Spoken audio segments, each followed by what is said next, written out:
Well, about a week ago, I was going through some papers and I found a bunch of papers clipped together entitled Guide to the University Honors Program, 1980. It was given to us at that very first meeting where all the presidential scholars got together and met each other, and Dr. Rob handed it out.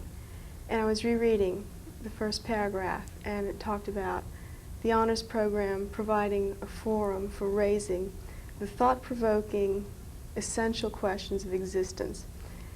And then followed the statement, encountering these questions is not for the timid.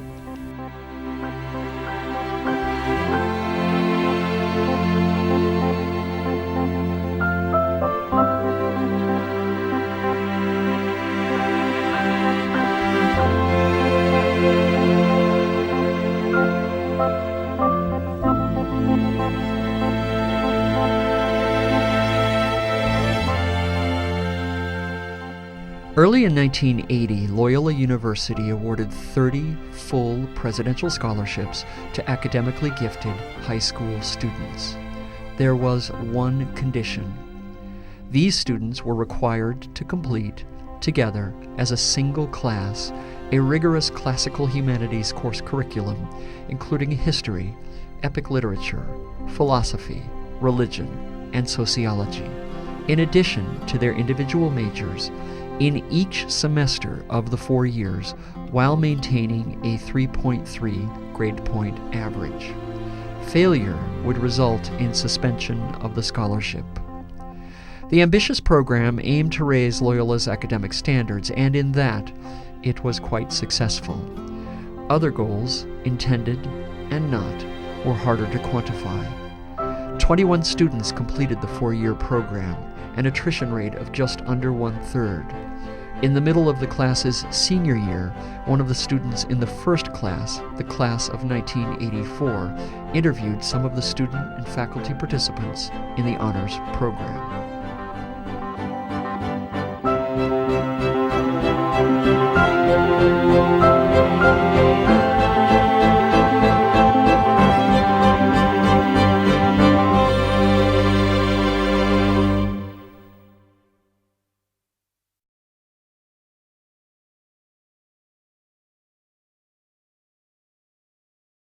There was an argument some years ago about the student evaluations of teachers. And at the time, I, with tongue-in-cheek I suppose, I asked if we might consider a teacher evaluation of students, so that while the students can decide what teachers they would like to take, we could decide what students we would like to take. There is an encouragement that a good student gives to a teacher that does more to generate a good course, or at least generate labor on the part of the teacher, than anything else. And I think the honors program has provided that. This program had no voluntary components in it, has no voluntary components in it. It starts off with an idea of what an undergraduate education ought to be at the core rather than at the periphery. So instead of having a whole lot of courses which are elective, it takes the core requirements and puts them at the central part of the program. The original goals, of course, were to attract extraordinary students to Loyola, to give them an extraordinary education, and we hoped to prove that we could indeed give an extraordinary education. The goals, I believe, for them was to form a certain sort of individual. I think a critical individual. It should be a critical person who is aware of humanistic values, and most importantly, when he gets out of here, will attempt to apply them. You have the pretty ordinary distribution requirements, at least on paper. You see a certain number of history courses, a certain number of philosophy courses, a certain number of English courses, and so on. What we're talking about, though, is the idea that these courses are essential to the educated person, regardless of their major. Okay, I really don't know what the goals were. What the goals were, No one okay, of else. the honors program. I really don't know what the goals were. Okay, my best guess is that the school has certain disciplines which they think everybody ought to be acquainted with, and they gave us pretty much a full image of each one of those disciplines, okay? especially in the areas of religious studies and philosophy. Okay, we got all different sides. You know, we had one class that the undeniable thing I got out of it was the Bible was a major work of propaganda. We had another class which the main thing I got out of it was it doesn't matter whether God exists or not, because nobody can even contemplate the matter. We're not capable of it.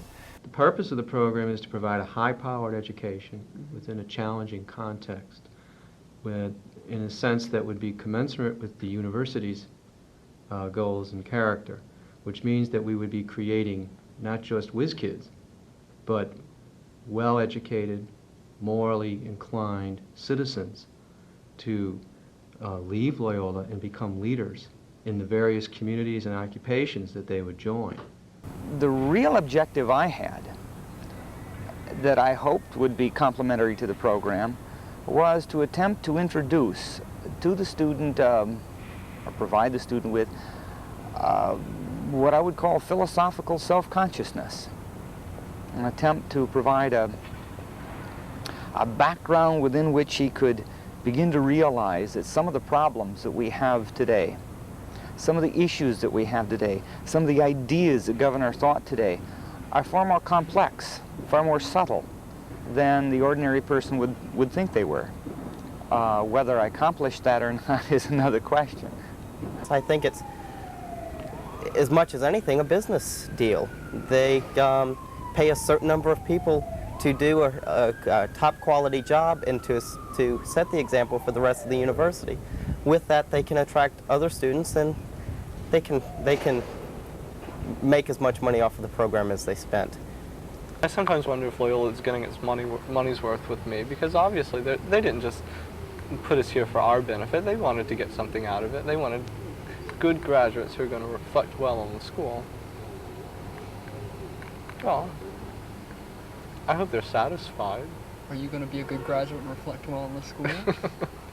I hope I don't go to jail or anything like that. I don't think I'll come back one day and throw eggs at Holy Name. Well, I think there was a certain amount of genuine desire for Loyola to show the community that Loyola could produce exceptional students. That is, quite honestly, I guess you could say there was a public relations element involved. I think also it was a sense that conceivably a program like this, if it works, as I think it is, has a kind of spillover to the rest of the university. That is, you all are not simply the only beneficiaries. What we learn as teachers in the classroom, we then carry into other classrooms.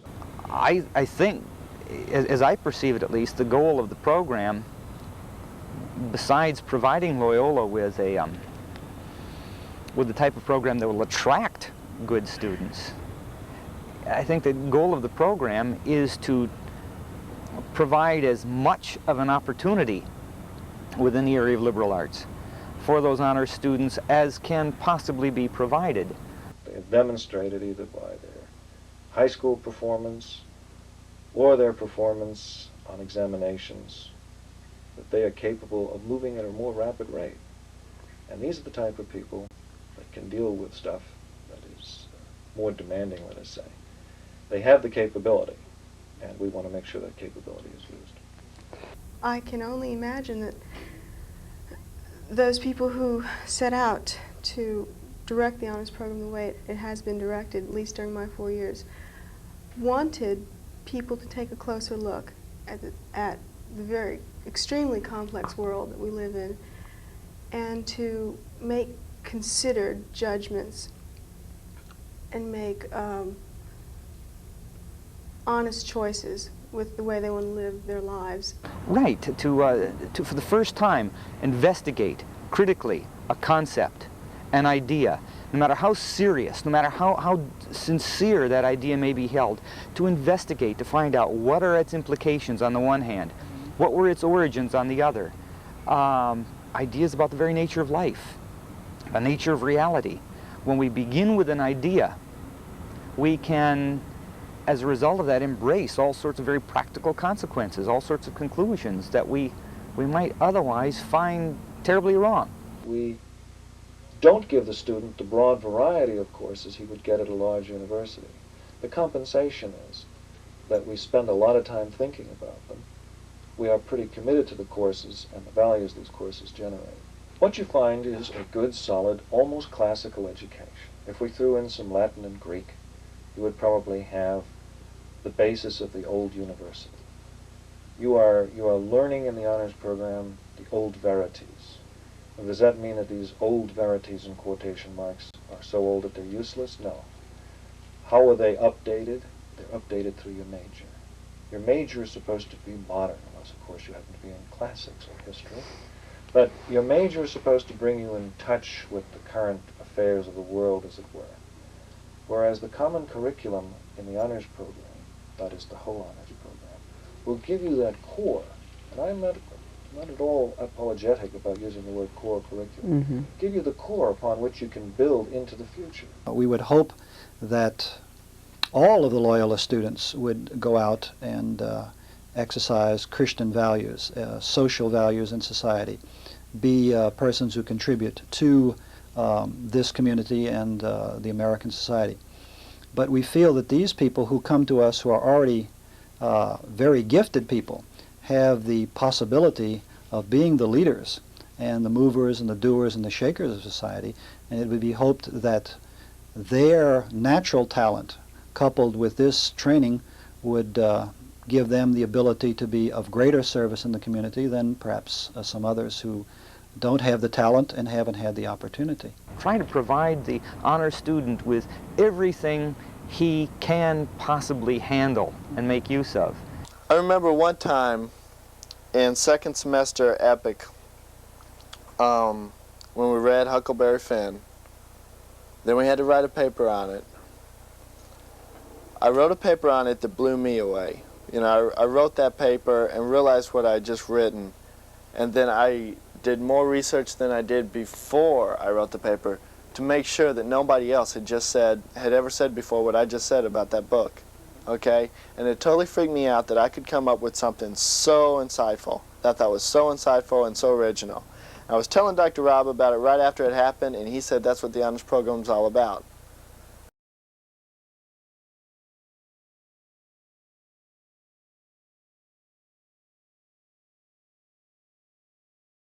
What has affected me the most?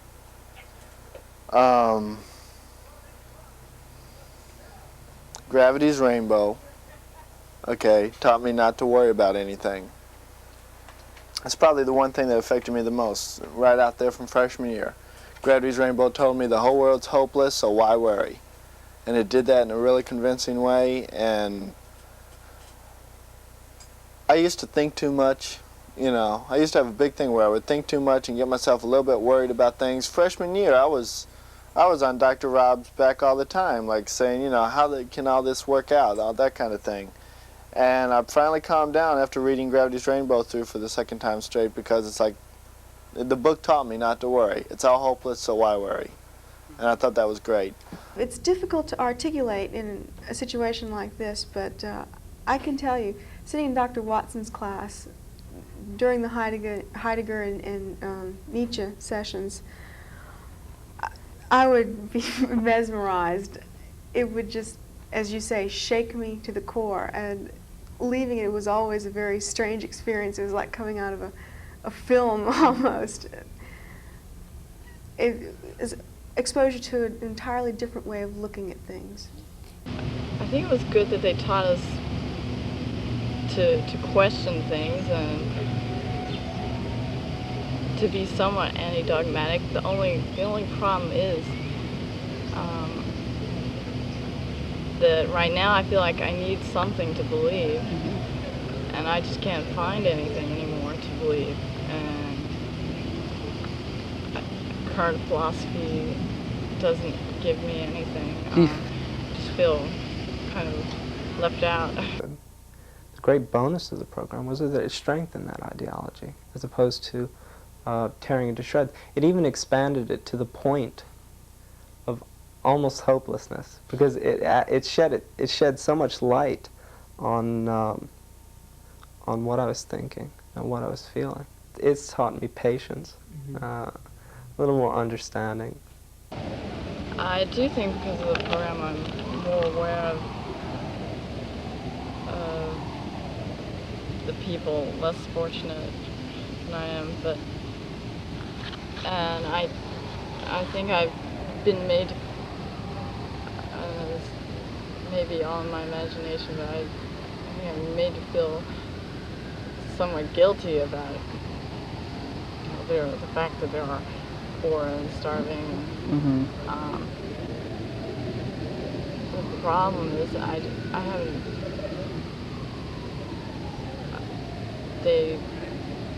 there weren't any solutions suggested by the program, just that there's injustice and somehow I'm responsible. And that I should do something about it, but no one says what to do. Politically, well, my views weren't too set politically when I first came. Probably they would lead more toward the conservative when I first came here. I think on the outside I probably become more and more liberal. I'm a Democrat, not a Republican. But in a way, I think the philosophy has shown me how you can't, a lot of conservative principles find their vindication in what we usually call liberal positions. And so I don't see this dichotomy that I moved from conservative to liberal. I think I had conservative principles who find their vindication in liberal solutions. And that has a lot to do with social justice and other matters like that. Yeah, that's something you never did. What about politically? Have you been changed in college politically? If only to become more and more reactionary. Marcus Smith thought that maybe I would be mellowed a little bit by spending some time in Thatcher's Britain, but it never happened. It didn't? Never happened. It comes out in the discussions we've had in class. It's come out in some extraordinary places, I think, in that even some of you who on a, say, liberal conservative scale would fall very far over on the conservative end, still, I think, do deeply care about what happens to humankind, this sort of thing. I would second that. I think that the quality of the discussions may not have been up at whatever this pie-in-the-sky level I expected, and the written work has been extremely well done. And as a result, I think that there is definitely the formation of a good cadre of scholars, in potentia at least, maybe not in every actualization in every session of this class. And I agree with Dr. Mikulski. I think that there is a concern for people and a concern for learning. I think one thing I noted, and maybe it should be mentioned in our limited time, is that we have not only some of the best students in the university, we've got the leaders, the student leaders. And as a result, I could feel various students in the course of the semester being pulled in various directions away from some of their academic responsibilities. We have people who are heavily involved in governmental functions in the university, in the media functions of the university, and also are in this, their senior year, are very career conscious in terms of the next year. And I think that that's something we'll take into consideration in the future, is that these students have a lot of things going. But I also think it's very easy to get overextended. And I think that's something that the students in the program have to be very wary of. I see that so-called radical perspective now. I'm not necessarily convinced that that's a true and noble course, because there are problems with it. But it does give you a bigger insight. Think everything isn't just a little simple, everyone does his own self-interest and everything's going to work out for the best part. You know, that doesn't seem to be the case. I believe that there are a lot of business majors in our class, as you well know, and they are practical-minded people. And the amazing thing is that a lot of the people who are in the liberal arts and sciences, are also very practical-minded people. And maybe they should have looked at that instead of, as some great attribute. Maybe they should have de-emphasized this overachieving bit and this, it's like, God, I've got to get a job after I graduate. Maybe they should have de-emphasized that. Maybe they should have gone out of their way to say, this is not what we want. We want you to think, and we want you to have a little sensitivity and compassion. Don't be so practical-minded. Well, I know other people are at other universities, and they sort of take their liberal arts courses, sort of a hodgepodge of introductory courses here and there, and then they call that a liberal education. Maybe because this is a Catholic institution, they were able to sit down and say, we're going to teach values, we're going to have a specific course, we're going to require them to take these courses. I think secular universities just can't do that anymore. They have too many groups, too many special interests, too many people to be careful about. And I think that's what I'm going to take away, that I was exposed to a purposeful and structured education, which is missing a lot of places. I remember I read somewhere before, I don't think it's true anymore, that even at Harvard University, the so-called institution we're all supposed to envy in this sort of academic world, you could go through it without taking a course on Shakespeare or something like that. I mean, that is, it goes to show we can't take for granted what we have here. We have a purposeful education, plan, goals, and instruction. Of papers. I have written a lot of papers. I've written so many papers. I guess it didn't hurt. On the other hand, I got to be realistic. If the students were really affected totally, thoroughly, by what I have to say, you know, I'd see some screaming monks running around, and I don't see that. So, you know, we've got to be modest about these things. After all, you don't overdo 20 years of damage by society in 6 months. You know, in how many, 16 hours? Well, I think they expected that we were intelligent enough to be able to handle it. A lot of times you give that to other people, and they won't know what to do with it. They might go off the wall. They might turn up in the Symbionese Liberation Army, but it's a risk you have to take. The way I feel now about the program and the way it's taught me to be critical about my beliefs, I really wonder. I'm not sure if it was worth going through at all. If I would have been better off just being a nice, happy, self-righteous Catholic for the rest of my life.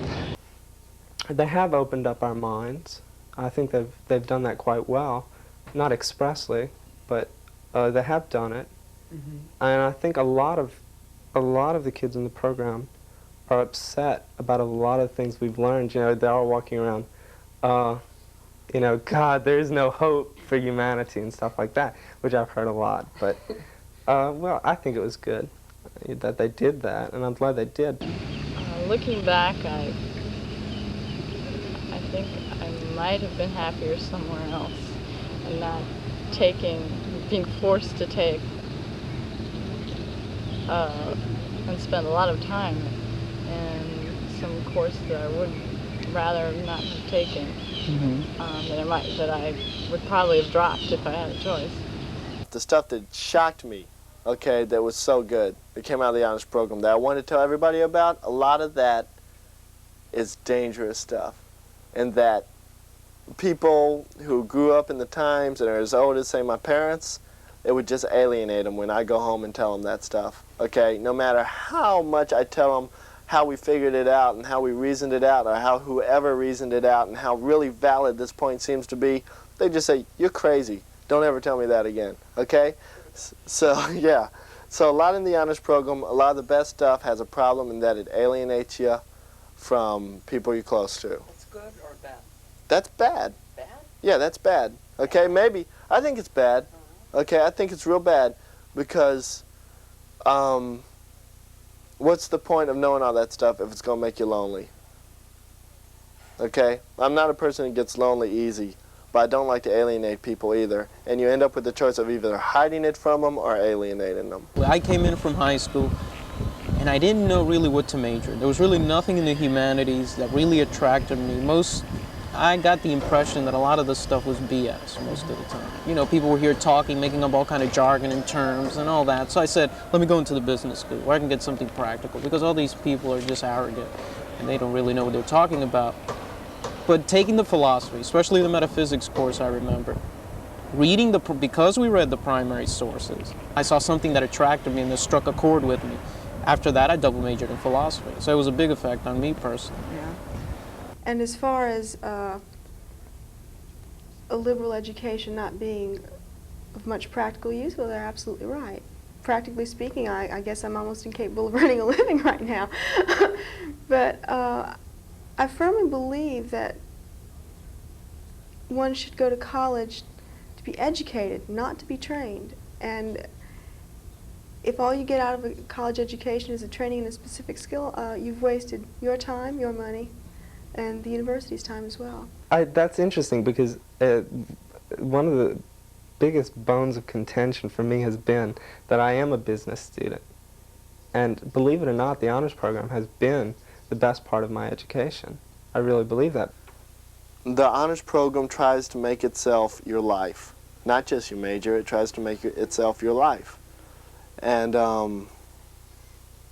I think I would have a much better chance of getting into graduate schools in psychology right now if I hadn't been in the honors program. Well, about a week ago, I was going through some papers, and I found a bunch of papers clipped together entitled Guide to the University Honors Program, 1980. It was given to us at that very first meeting where all the presidential scholars got together and met each other, and Dr. Rob handed it out. And I was rereading the first paragraph, and it talked about the honors program providing a forum for raising the thought-provoking, essential questions of existence. And then followed the statement, encountering these questions is not for the timid. And that really struck me because at the time it didn't make that much of an impression on me. I guess I just accepted it. But I really understand what that means now. A lot of the things I've learned in the honors program have been frightening. They have really made me assess all my values, everything that I've grown up with. And it's definitely changed my life. Yeah. I'll never be the same. What are you going to take with you? What am I going to A smile? A smile. A lot of friends. Well, not a lot. I take that back. A good number. A lot of used textbooks.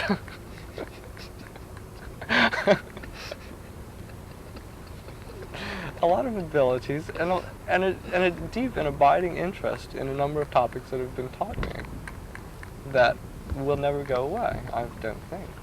I mean, as far away as I may get from the academic world, I and everyone else is still going to be a thinking individual, and it's just not going to change. It's rewarding. It's not necessarily enjoyable. Mm-hmm. And as you know, the two don't necessarily, I mean, probably some of the best courses you've had have been some of the most uncomfortable ones you've had. Yeah. And I think both of us, and we've said any number of times, we at least have learned a great deal. We don't know about you. Yeah. But no, it's been a painful experience in many respects. But it's been hard work. But There's no doubt about it. It's been awfully hard work. If you had interviewed us a month ago, we might not have been so positive, but now that we're winding down, we can say it's been painful, but it's almost over. Putting that on tape. The feeling that I went through something very unique, a sort of almost an experiment, and that I just didn't fly through 4 years of school in the grind of the machine and get spit out at the end. By sticking together, and I feel we have created, in a sense, a very unique experience over these 4 years, and I think I can't help but carry that with me. And it's not something I'll forget. I suppose we've been taught to think about things, but I just find myself thinking about things but not having much of a foundation for coming up with opinions. Right. My own opinions.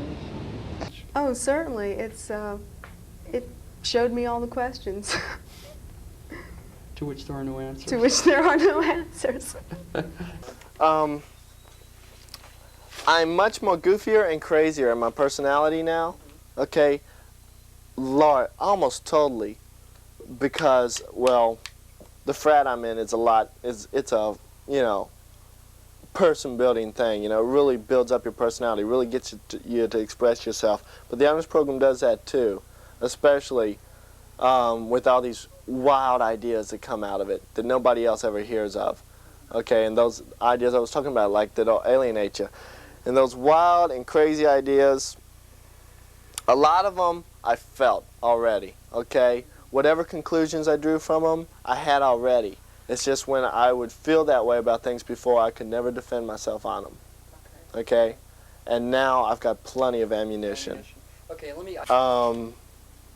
I won't waste my time on something that I don't spot anything on. Okay, I'm not going to burden myself with the new Rick Springfield record or the new Jimmy Buffett record trying to say what's good and bad about it, because, you know, you listen to the damn thing and there's just nothing there, okay? So why bother?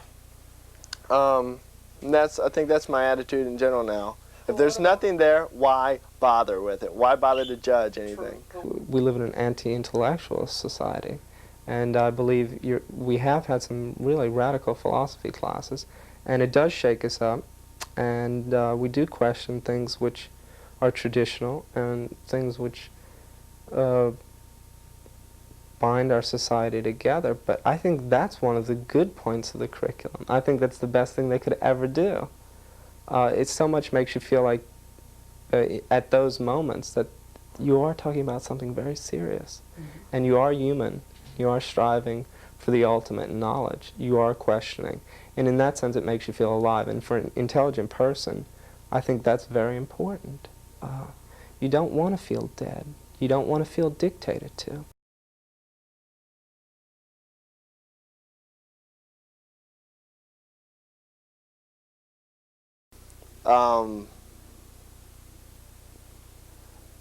I think the Jesuits in general are much more into the spirit of Christianity than the letter of it, you know, and the rule of it. And what about education? And education, I think they've got a better idea of what education is all about than most people. Yeah. And I really appreciate, you know, their efforts to wake up everybody who comes to Loyola or who comes to Jesuit schools, you know, wake them up. But I hate to shake my head on the end of that. I'm only doing it because I'm at a loss for words. You know, they're not successful. You just can't wake up most people. Oh, I see what you mean. Okay. But they're successful with the people who are being capable of woke up. They're waking them. Oh, you know, wake up. Don't be a dead person. Be creative. Find out for yourself. Be phenomenological, okay? They're waking up the people that it's possible to wake up. I've definitely seen changes in my life. For one thing, I used to go to church when I started Loyola, and I hope my parents aren't watching this, but I don't really go to church very often anymore. I think that's definitely a result of the classes that I took, especially the philosophy and the religion, studying. There weren't any Catholic theologians or any attempt to defend Catholicism, and you know, as Jesuits would defend their own faith. I never was too tied to any one religion. Born Catholic, raised Catholic, but never too seriously. Not too seriously, but I mean, it wasn't an everyday go to church, that sort of thing. It wasn't the strictest of religious upbringings. By the time I got here, I was identifying myself in all kind of cosmic ways, like non-denominational theist and things like that. But, and I don't think that's changed me. I still consider myself a very religious person, though I very rarely set foot in a church. I think one of the most important classes I took while I was here was Zen, just because it taught me that a religion which everyone perceives as being so different from Catholicism is just the same message. When I came in, I thought all religion was total, okay, and I just didn't care for any of it. I didn't deny that God existed or anything, but I didn't care, you know? And after studying world religions, getting in-depth study of Christianity from all different points of view, okay, I've just thrown Christianity further out the window than ever, okay? I've given up even trying to be open-minded about the existence of God, because if he does exist, everything the honors program has taught us says he's nowhere near like the Christian idea of the God, okay? And I can't say anymore that all religion is, because after studying some of those world religions like Taoism and Hinduism, there's a lot in those religions besides moral codes or mythology. Okay, there's a lot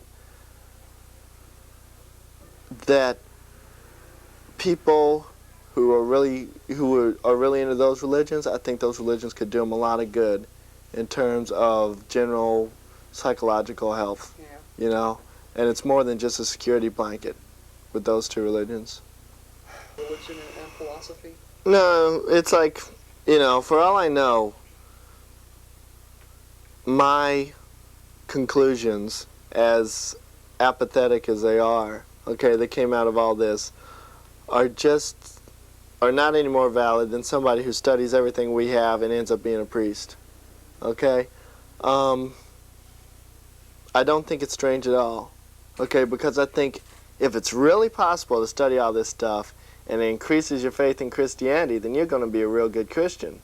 Okay, that's the way I figure it.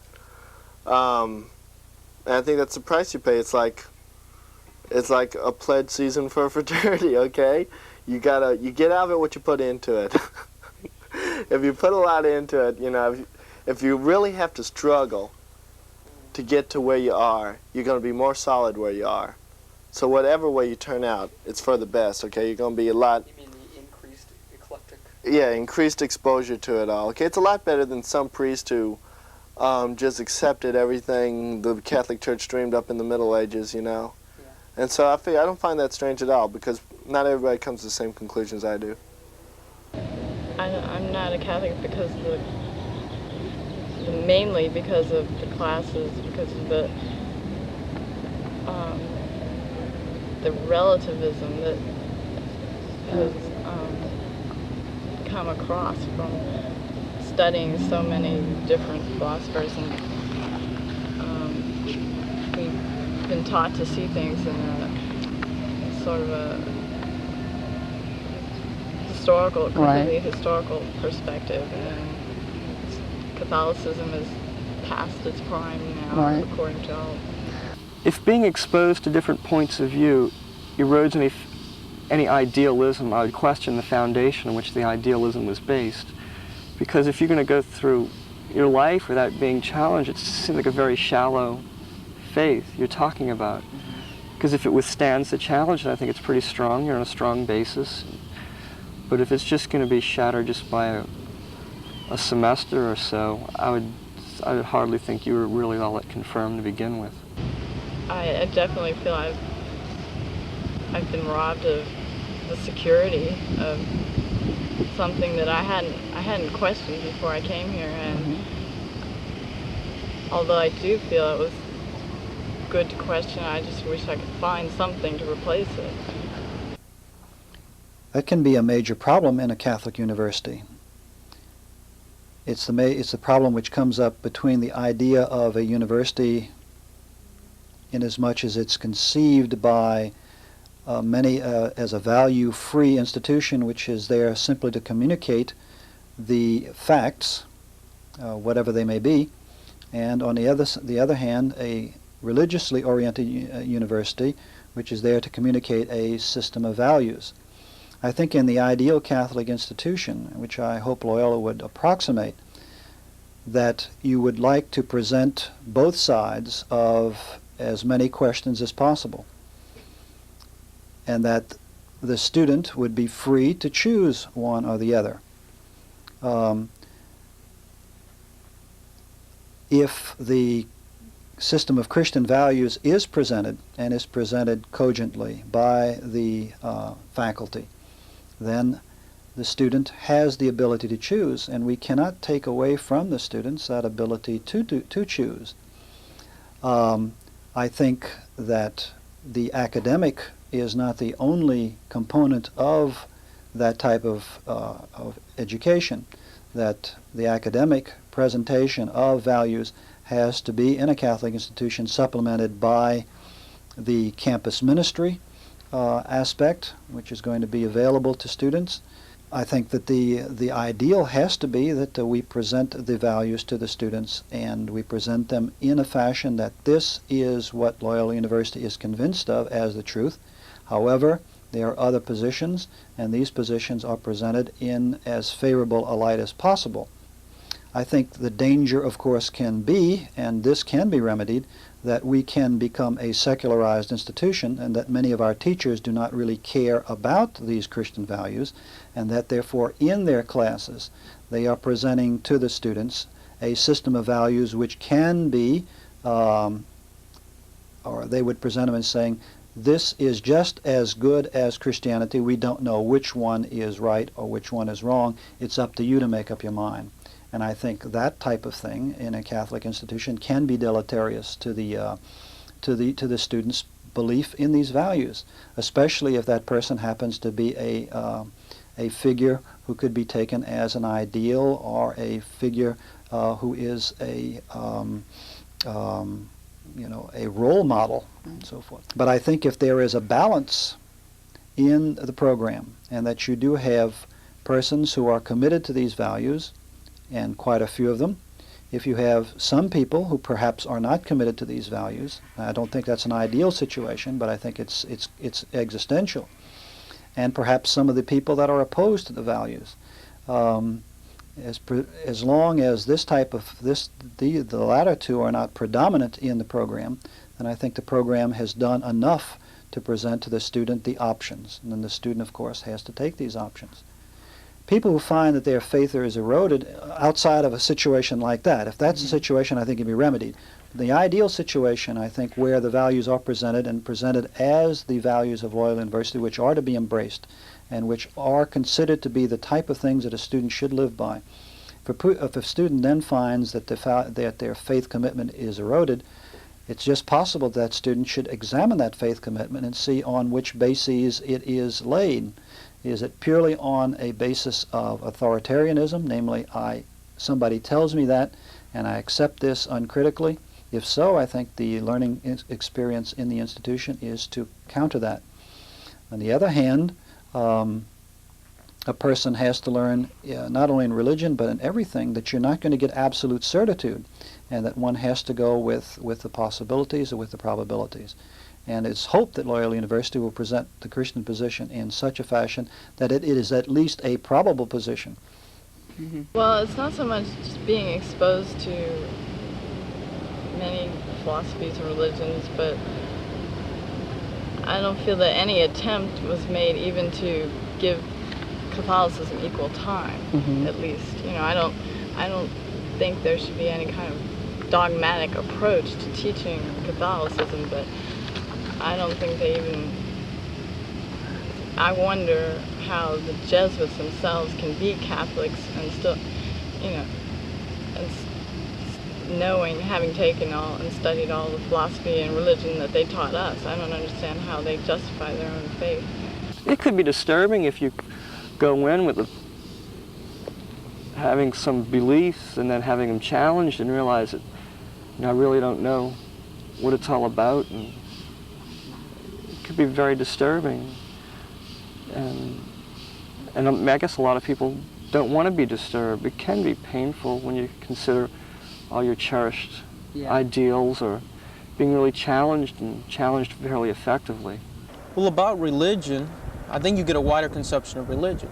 I mean, the type of religion we're getting is the type of the religion a lot of priests and theologians have always had, in contrast to the popular religion. I think you always see that dichotomy. And we've been initiated into that view of things. It's a new thing.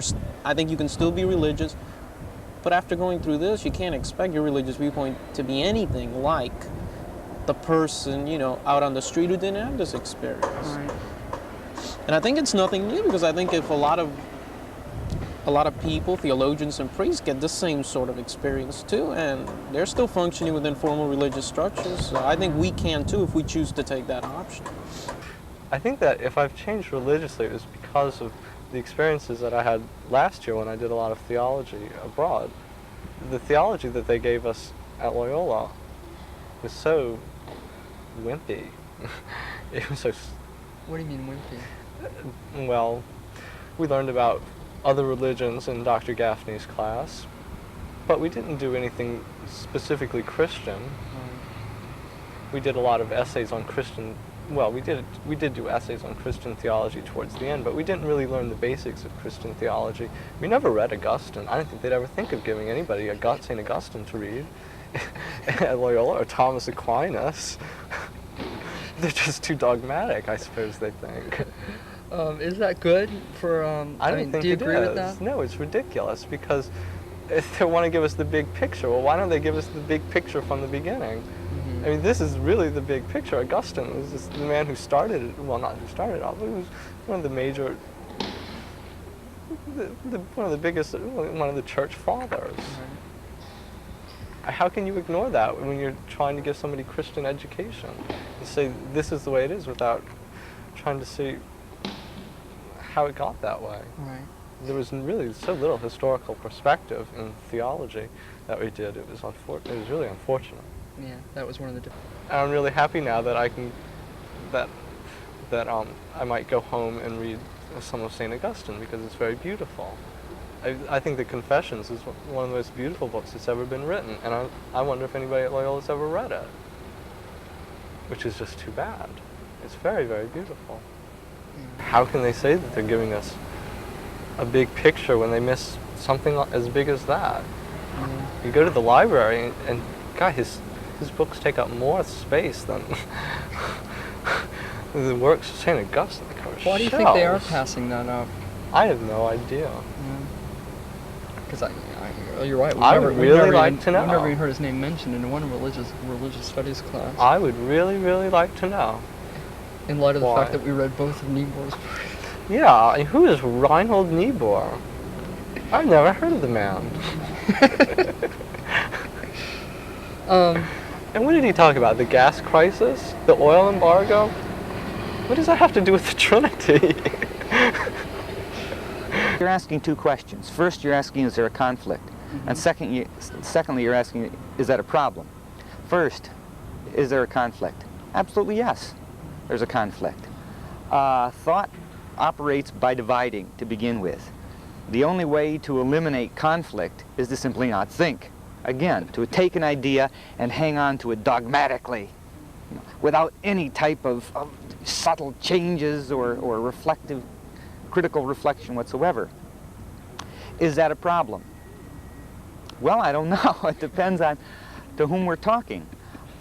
If we're talking about the very smooth and unruffled operation of the church, or the social community, yeah, it's probably a problem.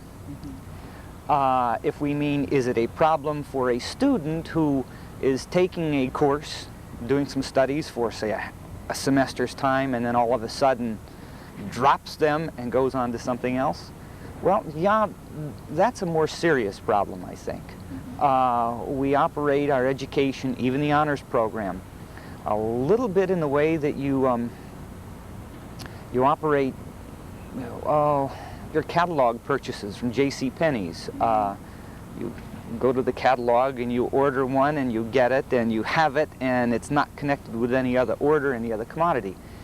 And that's a problem with modern education. The alternatives are, I'm afraid, economically impossible, socially impossible. I think the Christian values could be emphasized more, in the sense of Christian values of service, if they in the program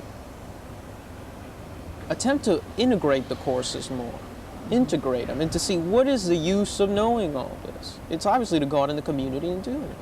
And I think one of the religious values the Jesuits and a lot of Catholic groups have come up since the 60s is you have to be in the community. And the church is not just the building or anything.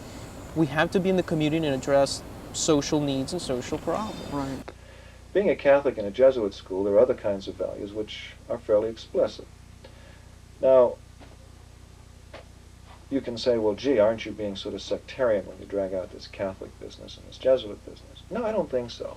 I'm not a Catholic. I've never felt especially propelled by the Catholic faith or compelled by the Catholic faith. It's one I respect, as I respect almost any other person or any person's religion. But I think there are universal values which one finds in the Roman Catholic approach, just to take that as a base, to life, which are useful. The respect for life, the respect for human beings, the development of the individual. I think these are important components of philosophy, or a philosophy of life. And specifically the Jesuit approach, the activist approach that Jesuits have, the need to become involved. They're not a cloistered order, as you probably know. They go out and they mess with the world, they get into it. And I think that that is an important aspect of the program, too. This idea of taking your learning and becoming involved in the world around you. Perhaps the teachers themselves are not as intense about presenting the Christian dimension as they could be. A person can, you know, establish a course syllabus which will go through, let's say, the great authors. Suppose a person is teaching a course on feminism, all right? And you can have Jane Fonda, and you can have Gloria Steinem, and all of the great leaders and so forth, but you could also put in Teresa of Avila, you see, and Bridget of Sweden, and so forth. So it is a possibility to mold a course in which the Catholic dimension, the Christian dimension is there, or it's not. In the metaphysics course, at least as I taught it, there were a number of objectives that certainly would complement the Jesuit values. We had raised questions in that course regarding the nature of nature, the nature of reason, the nature of life, the nature of thought, the nature of being. And an attempt to really trace something of the history, historical development, philosophical development of thought down through the era, down through the ages, to try to show the dilemmas that we have arrived at today that make it increasingly difficult for us to sustain a faith in or a belief in those Jesuit goals, those Jesuit values. The specific thing I'm thinking of that we worked on in the class, that we discussed, is the increasing difficulty with what I in the class called subjectivity, the historicity of value, that has as its backdrop philosophical and scientific dilemmas that we have had to deal with, that in our own naivete, our own sophistication, we very often don't even see. I think ordinary people today act on the basis of answers to philosophical questions that they have never even seriously asked. They have ideas that feel good, ideas that feel right, and they embrace those ideas, sometimes at the same time as they reject the ideas from which they've emerged because they're repulsive. And sometimes they even reject the implications of those ideas because they're repulsive. When you have a situation like that, you have a situation where men literally don't know what they think anymore. You can be sophisticated, you can look very good, you can sound eloquent, and still be terribly ignorant of the implications of your own ideas. I don't think any Jesuit values can be truly fostered in an environment where one can embrace an idea fervently, project it, promote it on the basis of its sophisticated sound, or because of its popularity, or because it, for the moment at least, it sounds persuasive.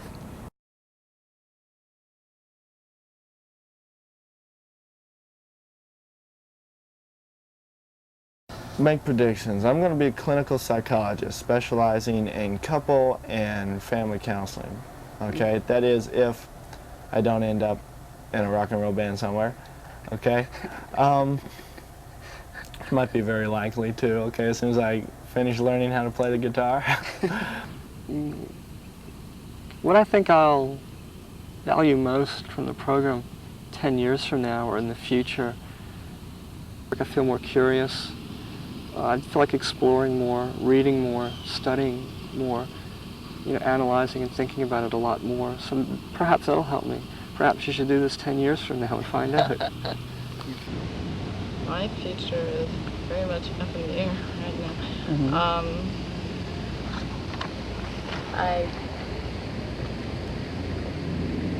Right now I'm tired of thinking about everything and analyzing everything and coming to grips with the world around me. I've had enough. It just makes you depressed. Yeah.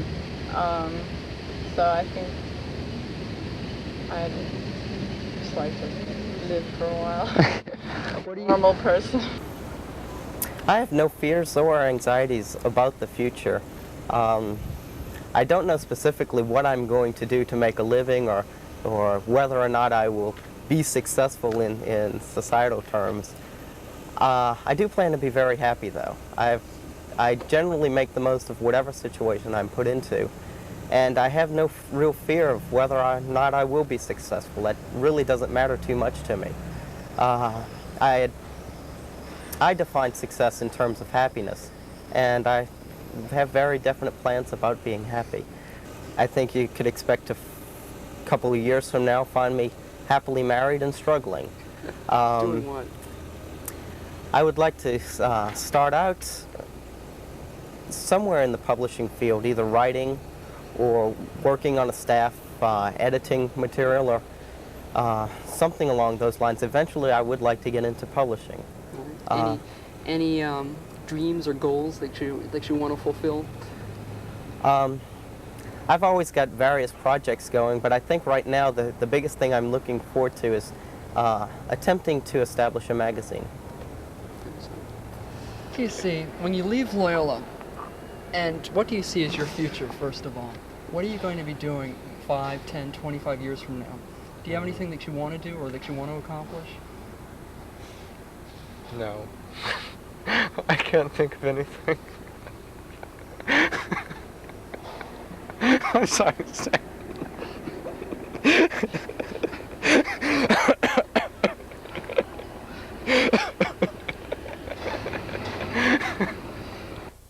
My dreams, what I want to accomplish. And where you're going to be in the future? Oh dear. That is an impossible question, Stan. I can't lie to you. I have no idea. One definite is this desire not to fit in, not to just sort of slide right into the machinery, but to maintain a sort of intellectual independence, sort of question things. And in that respect, I don't think I'm going to fare too well. You know what I mean? I'll probably be very laid back and unemployable, but no, I imagine that I can find a niche for myself in the world. Sure, there are people that are great thinkers with questioning minds, and still they maintain themselves pretty well. So I can't get any more specific than that. Well, that's fair. That's fair. No, it's very hard to say. What are you going to do after you graduate, Ron? I'll get a job. Do you have anything that you want to do? No. I want to be happy. Okay. That's a very bad question to ask, because it's. I mean, how did Sally answer this? Well, that's not the point. I want to know how Sally answered it. I do know this much. I'm not going to be satisfied with simply going for the big bucks or going for prestige or the kudos that come with a fine job or whatever. I'm going to need more than that. I'm going to have to find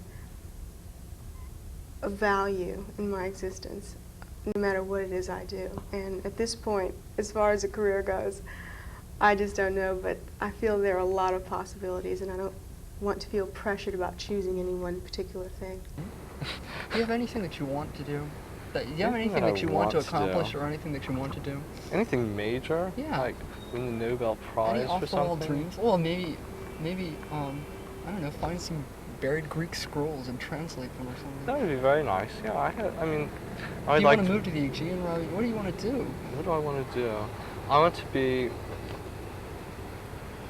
be independent, independently wealthy. I want to be married. Has anybody said that one? Don't stop saying that. Just want to make sure if it's right. There's no right, Robin. Come on. Let's start again. What do you want to do? You say you want to be independent. You want to be independently wealthy. No, I don't want to be independently wealthy.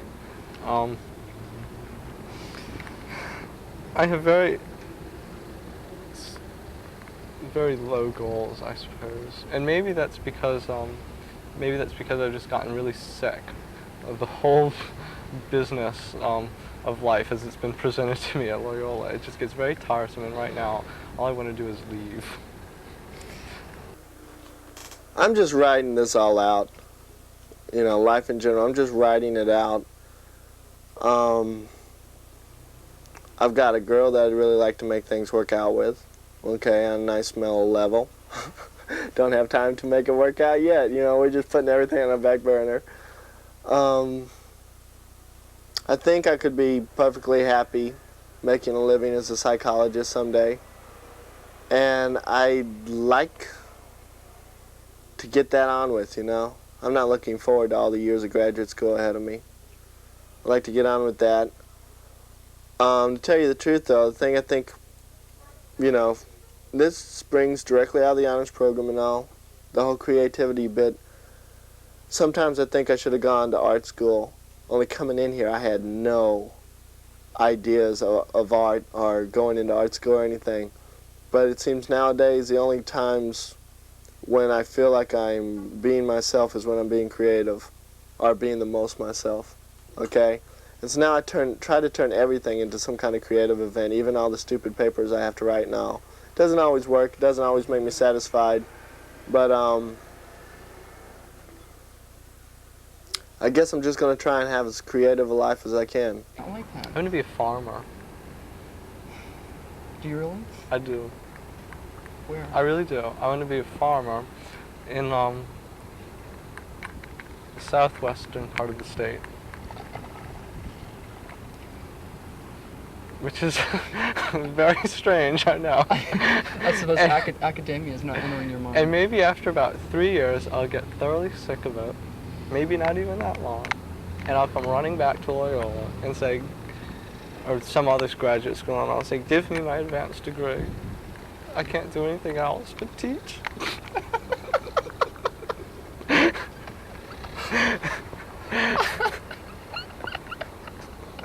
It might happen. But I hope it doesn't. So you're honestly unsure. You have nothing. I'm very unsure. I would really be, I think I would be happy if I were able to have my nice farm with a lot of land that I ran myself, that gave me a comfortable living so that I can go on vacations every once in a while. Nice long vacations to pretty places with swimming pools and suntan lotions.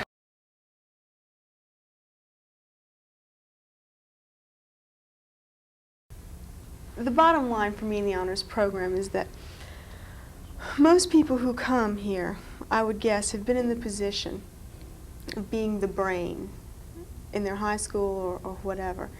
And as such, that's the only identity they've been given. But I think once you're in the honors program, everyone's a brain. So therefore, you have to find out what else you are besides a great intellect or whatever. I would say that in itself would be the greatest experience that the honors program Was has that to a rude offer. awakening for some people? Oh, I perceive that among my classmates. It was a little bit different for me because I came from a high school where everyone was a brain. I perceive that, but I think it did them a lot of good. And we've all sort of staked out our own identities, and I think we've all grown. And obviously we're all bright.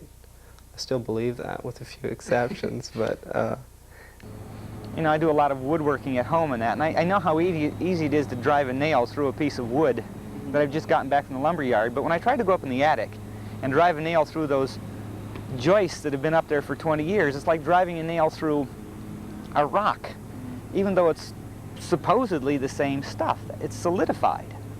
Well, you know, there's a certain amount of solidification you can find elsewhere as well. We've been exposed all our lives. You have been exposed for 17, 18, 19, 20 years to a society that is intensely materialistic. Today it's intensely vocational. It's intensely analytical. You ask, can I, in one class, transform a person? Absolutely not. Can I, well, I mean, at least not the whole class, can I perhaps create a spark of indecision, a moment of doubt, a thought that perhaps I ought to be thinking about some of these ideas I'm acting on. Can I do that?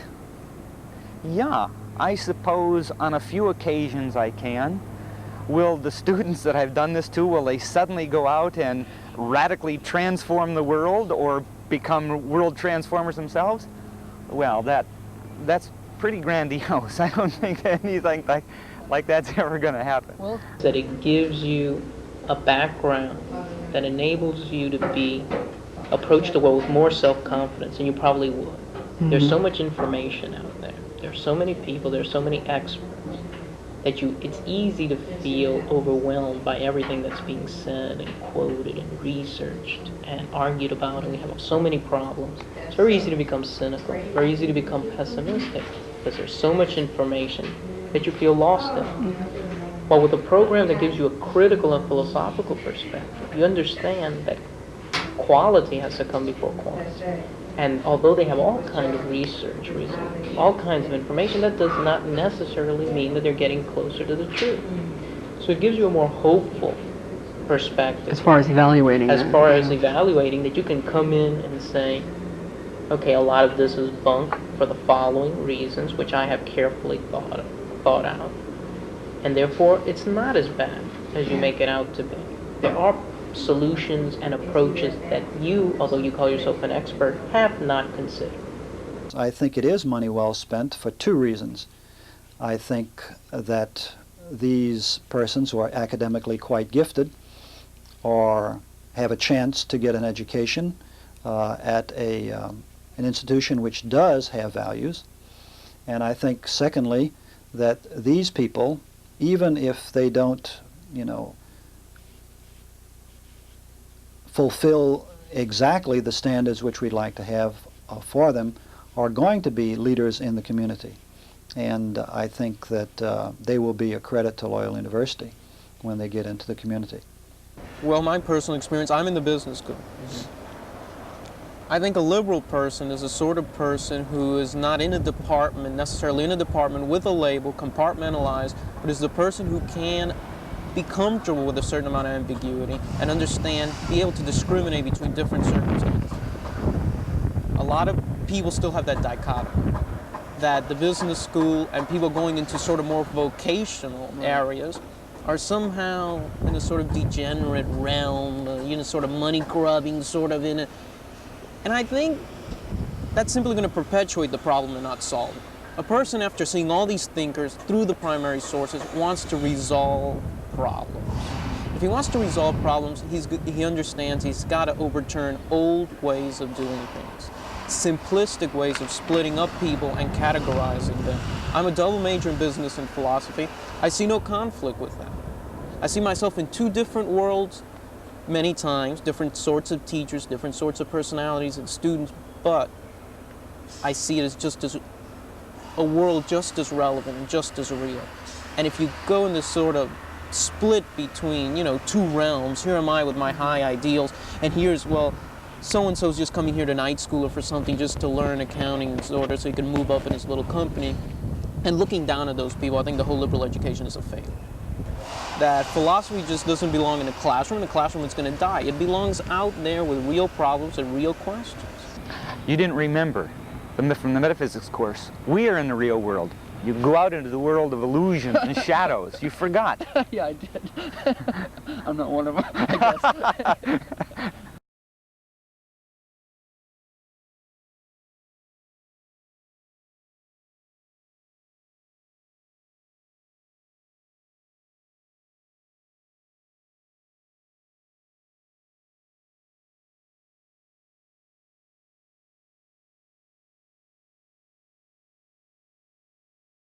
Me and my roommate were talking last night, and he popped the question, think, Bubba, if you got $1 million, you could put it in the bank. If somebody just gave you $1 million, you could put it in the bank and live off the interest. The interest alone would be $50,000 a year. Okay, I haven't checked the math on that.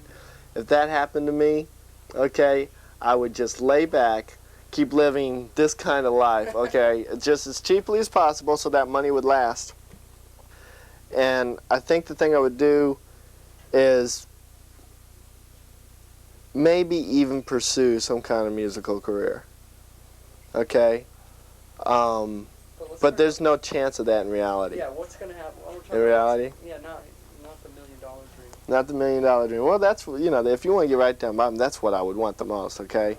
In reality, I'm just going to be a psychologist and just, I don't know, I'd like to check out different parts of the country. I'd probably like to settle down here for sure, okay? But I'd like to check out California before I made my mind. What do you want to do in psychology? Be probably couple and family counselor, okay? Because over the years of my psychology schooling at Loyola, I've kind of developed a feeling that that's where I could be the most useful in terms of helping people communicate with each other.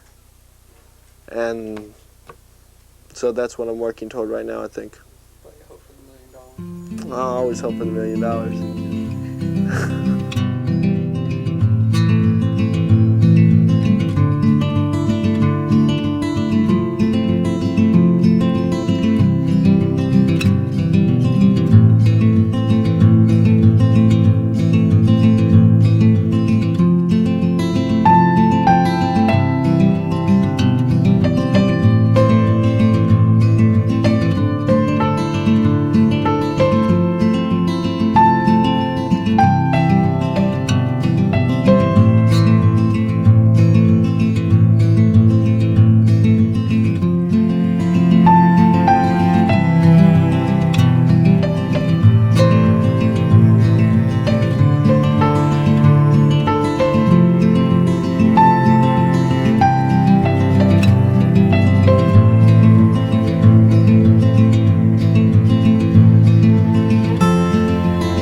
What has everybody else said for that one? I don't think, you know, I'm I sure they both admit. did. And what did they say? The questions are. This isn't. I'm just curious what they said. Well, I just can't summarize it in a nutshell.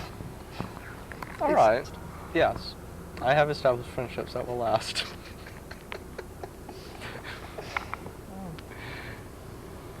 Well, I don't know any other way to answer that. That's perfect. Yes. It's perfect.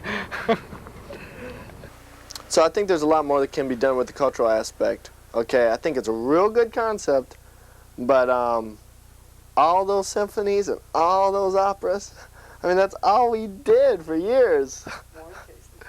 Well, except for the wine tasting. I'm glad we finally got to movies. and certainly not to the same extent we do, or with the same seriousness. What was the question? I think it could have been a lot better, okay?